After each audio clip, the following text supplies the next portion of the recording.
अब आपके सामने मौजूद है question number 5, final account with adjustment. TS Grewal की बुक हमारे पास है। फाइनेंशियल अकाउंटिंग में हम इस सीरीज को कंटिन्यू चला रहे थे, जिसमें हम फाइनेंशियल अकाउंटिंग यानी फाइनेंशियल एडजस्टमेंट के क्वेश्चन जो कि सोल प्रोप्राइटरशिप से संबंधित है, क्लास 11th के विद्यार्थियों के लिए महत्वपूर्ण है। इसमें हम क्वेश्चन नंबर 4 तक की वीडियो आपके पास ऑलरेडी दे चुके हैं। जो फाइनल अकाउंट विद एडजस्टमेंट है फाइनेंशियल स्टेटमेंट से संबंधित, ये क्वेश्चन नंबर 4 तक तो हो गया, लेकिन क्वेश्चन नंबर 5 की वीडियो अब आपके सामने आ रही है। तो यहाँ पर आप देखेंगे क्वेश्चन नंबर 5, ये तो ट्रायल बैलेंस हो गए। इसमें जो खास इम्पोर्टेंट चीज़ है वो है एडजस्टमेंट्स। ज़्यादातर प्रॉब्लम हमें एडजस्टमेंट में बहुत आती है। क्लोजिंग स्टॉक दिया हुआ है यहाँ पर 7000 का, outstanding liabilities for wages 600, salaries का 1400, depreciation is to be provided at the rate 5% per annum on fix assets.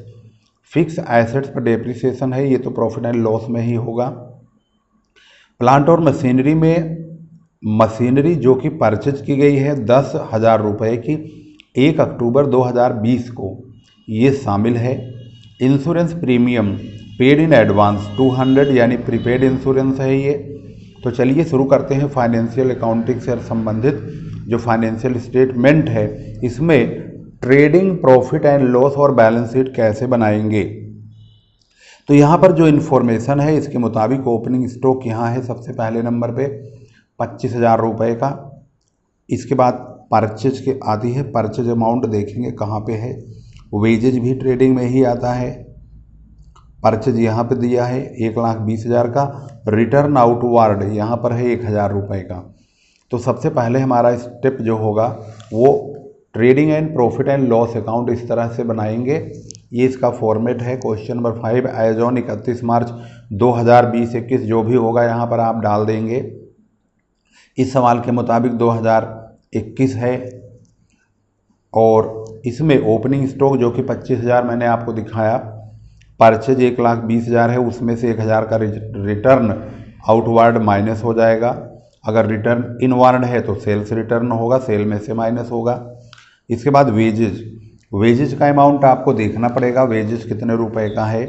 Wages यहाँ पर 12,000 का है, 12,000 का, लेकिन इसमें आउटस्टैंडिंग है तो आउटस्टैंडिंग यहाँ पर है 600 रुपये का, इसको ऐड कर देंगे तो 12,600 रुपये हो जाएगा। क्रेडिट साइड में सेल और सेल में से सेल्स रिटर्न को घटाएंगे। सेल यहाँ पर है 227,800, इसमें से सेल्स रिटर्न जिसे हम रिटर्न इनवार्ड कहेंगे उसको माइनस करेंगे। 900 का है 900 रुपये का, तो 2,26,900 रुपये आएगा, 226,900। इसके बाद आता है एसेट, मतलब क्रेडिट साइड में क्लोजिंग स्टॉक जो कि 7,000 का है, यहाँ आ चुका है। इन दोनों का टोटल करेंगे तो 2,33,900 यानी 233,900 आएगा। ये साइड ज़्यादा है और ये साइड है कम, तो हमारा जो ज़्यादा होता है उसी को यहाँ और यहाँ लिखेंगे। इसमें से 1, 2, 3 इन तीनों को माइनस करेंगे तो ग्रॉस प्रॉफिट आएगा 77,300 यानी कि 77,300 रुपये। इसको ग्रॉस प्रॉफिट को यहाँ पर बाई ग्रॉस प्रॉफिट बीडी करेंगे। अब ये वाला पार्ट हमारा प्रॉफिट एंड लॉस से संबंधित है। इसको क्रेडिट साइड में लिखने के बाद सबसे पहला काम होगा एडिशनल इन्फॉर्मेशन के आइटम को भरना, जिससे कि हमारी मिस्टेक सवाल में ना हो पाए। पहली इन्फॉर्मेशन है वेजेज, वो तो हम कर चुके, लेकिन सैलरी है 1400 की। तो यहाँ देखेंगे सैलरी का आउटस्टैंडिंग बोला है, तो सैलरी यहाँ पर 20,000 यानी 20,000 का है। उसमें हम 1,400 रुपये यानी कि 1400 ऐड करेंगे, 21,400 आएगा। एडिशनल इन्फॉर्मेशन में ही बने रहेंगे। डेप्रीसिएशन फिक्स एसेट्स पर बोला है।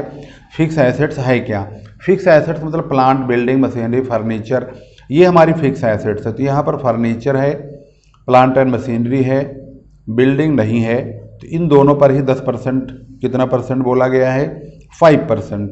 तो 5% चार्ज करेंगे तो 8,000 का 5% यानी 8,000 इंटू 5/100 यानी 8,000 गुणा 5/100 तो 400 रुपये आएगा। प्लांट और मशीन का अगर 5% काटेंगे 1.5 लाख का तो 7500 रुपये आएगा।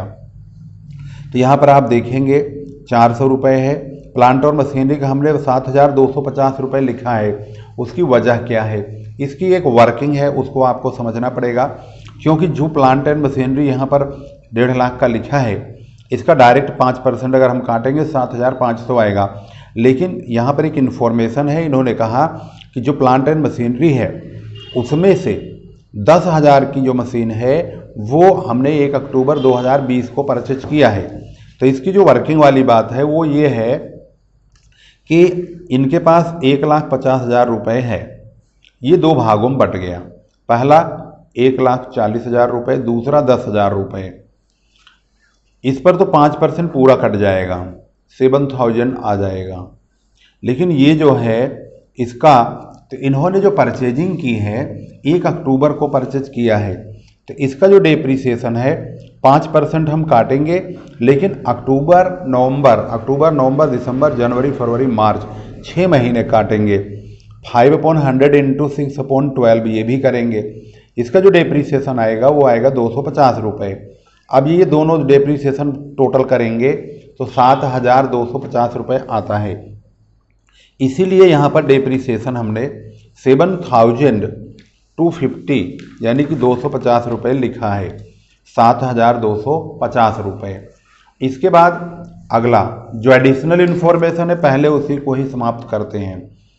इंश्योरेंस प्रीमियम है, एडवांस दिया है 200 रुपये का। यहाँ पर इंश्योरेंस है कितने का, इंश्योरेंस है 1,500 का, यानी कि 1,500, 1,500। इसमें से 200 रुपये माइनस करेंगे तो 1,300 यानी 1,300 रुपये का आ जाएगा। इसके बाद अब हमारी इन्फॉर्मेशन होती है कि जो खर्चे बचे हैं उनको लिखा जाए, जिसको अभी तक हमने इस्तेमाल नहीं किया। एक तो ये बैड डेट्स है 1,000 का, इलेक्ट्रिसिटी चार्जेज है 1,200 का, टेलीफोन चार्जेज है 2,400 का, जनरल एक्सपेंसेज है यहाँ पर 3,000 का, पोस्टेज एक्सपेंसेज है 1,800 का। इन सभी को यहाँ पर लिख देंगे, bad debts, electric charges, telephone charges, general expenses और पोस्टेज। इनको लिखने के बाद अब हम देखेंगे क्रेडिट साइड में हमारी कोई इनकम है क्या। तो क्रेडिट साइड में क्या आता है, interest received, commission received, discount received, provision for doubtful debts, ये लिखा होता है। लेकिन इसमें कमीशन दिया है 500 का, यही एक अमाउंट क्रेडिट साइड में आएगा। तो ये रहा 500 रुपया कमीशन का हमने लिख दिया। अब हमारा क्रेडिट साइड का 77,800 है। डेबिट साइड में बहुत कम रकम है तो 77,800 ज़्यादा है, इसी को यहाँ और यहाँ लिखेंगे। इसमें से यहाँ तक यानी कि यहाँ से लेकर 1 2 3 4 5 6 7 8 इन 8 खर्चों को जोड़ देंगे। जोड़ करके 77,800 में से माइनस करेंगे तो हमारे पास जो नया प्रॉफिट प्राप्त होगा, न्यू नेट प्रॉफिट, वो प्राप्त होगा 38,050 रुपये। चलिए इसको चेक करते हैं, देखते हैं कि आंसर हमने जो लिखा है वो सही कैसे है। आपके सामने एक एक अमाउंट चेक किया जाएगा। सबसे पहले हम लिखेंगे 77,800 माइनस, टाइम ही वेस्ट होता है और कुछ नहीं, फिर क्लियरिफिकेशन भी तो हो जाता है आपका। नहीं तो आप सोचोगे अरे यार सर ने तो करके धर दिया, हमें कैलकुलेशन पता न सही है कि गलत है, इन्हें तो वीडियो बनाने से मतलब है। तो भाई ऐसा नहीं है, हम एक एक अमाउंट चेक करते हुए चलेंगे। 1,200, इसके बाद 2,400, इसके बाद 3,000, फिर माइनस करेंगे 1,800 इक्वल टू ये रहा 38,050, ये रहा 38,050 यानी कि 38,050 हमारा आंसर है। तो इसका आंसर ये रहा 77,300 gross profit, 38,050 profit and loss का बैलेंस। अब चलते हैं बैलेंस शीट की ओर, देखते हैं बैलेंस शीट में क्या क्या रकम आएगी और कैसे हम इसको लिखेंगे, कैसे इसका सॉल्यूशन होगा। बैलेंस शीट बनाने का फॉर्मेट, बैलेंस शीट यहाँ पर है यहाँ पर आप डेट जरूर डालेगा, तो आपके सवाल में है तो एज ऑन 31 मार्च 2021 है। इस क्वेश्चन के मुताबिक आपके सवाल में जो भी है आप अपने बुक का डेट देख लें, अगर डेट नहीं है तो ऐसे ही लिख दें as on 31 March 2002 dot dot करके बंद कर दीजिए। और क्या करेंगे, जब डेट नहीं दिया है तो क्या करोगे, लाइबिलिटीज रुपीज एसेट्स रुपीज, इस प्रकार से इसका फॉर्मेट होगा। इस फॉर्मेट में आप देखेंगे सबसे पहले हमारा कैपिटल आना चाहिए। तो कैपिटल आप देखेंगे यहाँ पर सबसे पहले नंबर पे कैपिटल है 1,50,000 का। इसमें हम ये नेट प्रॉफिट 38,050 जो निकाला है उसको जोड़ेंगे, और ड्राइंग अगर कहीं ड्राइंग लिखा होगा डेबिट साइड में देख लेंगे, उसको माइनस करेंगे। फिलहाल ड्राइंग दिखाई नहीं दे रहा है तो हम कैपिटल और नेट प्रॉफिट जोड़ के यहाँ लिख देंगे। उसके बाद हमारे पास जो लाइबिलिटी साइड है, लाइबिलिटी साइड मोस्टली यहीं तक क्रेडिट साइड में, ट्रायल बैलेंस अगर आपके सामने है तो क्रेडिट साइड से ही लाइबिलिटी के आइटम मिलेंगे। कैपिटल हो गया loan, creditor, bills payable, bank overdraft, outstanding expenses, ये बहुत ज़्यादा खास करके मेन लाइबिलिटीज़ हैं। तो क्रेडिटर्स यहाँ पर है 40,000 का, उसको लिख देंगे। इसके बाद आउटस्टैंडिंग एक्सपेंसेज में वेजेस का, सैलरी का आउटस्टैंडिंग है, उन दोनों को लिख देंगे। इसके बाद लाइबिलिटी का प्रोग्राम हो जाएगा समाप्त। अब पहुंचते हैं एसेट्स में। एसेट्स में हमारे पास सबसे पहले फिक्स एसेट्स लेंगे, जो कि यहाँ पर फर्नीचर है, प्लांट और मशीनरी है। दोनों में से दोनों का डेप्रीसिएशन माइनस कर देंगे। तो फर्नीचर का डेप्रीसिएशन 400 माइनस करेंगे, 5% जो हमने प्रॉफिट एंड लॉस में काटा था। प्लांट और मशीनरी का डेप्रीसिएशन 7,250 जो निकाला है प्रॉफिट एंड लॉस के डेबिट में डाला है, उसको माइनस करेंगे। उसके बाद एसेट साइड का क्लोजिंग स्टॉक ये रहा, इंश्योरेंस प्रीपेड, यहाँ से एडिशनल इन्फॉर्मेशन में से एक तो क्लोजिंग स्टॉक हमारी एसेट्स है और एक ये है प्रीपेड इंश्योरेंस, ये दोनों हम एसेट साइड में जरूर लिखेंगे।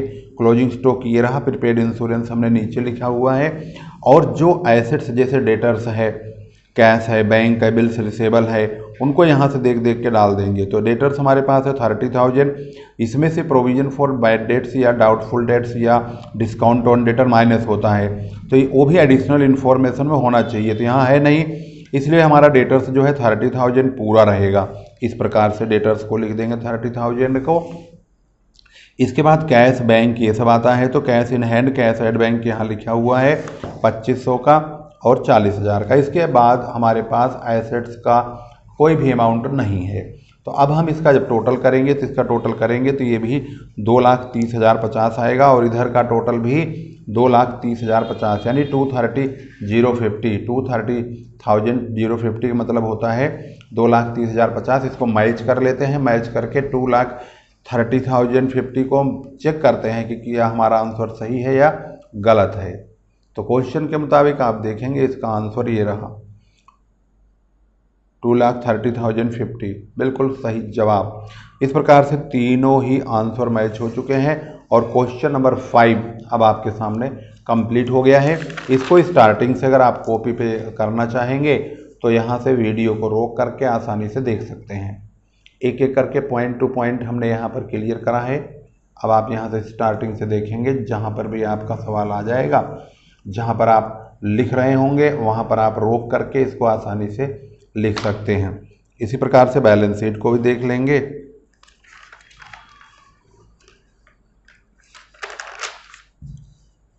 बैलेंस शीट भी स्टार्टिंग से इस प्रकार से बनाई गई है। तो इस प्रकार से क्वेश्चन नंबर 5 कंप्लीट हो गया है।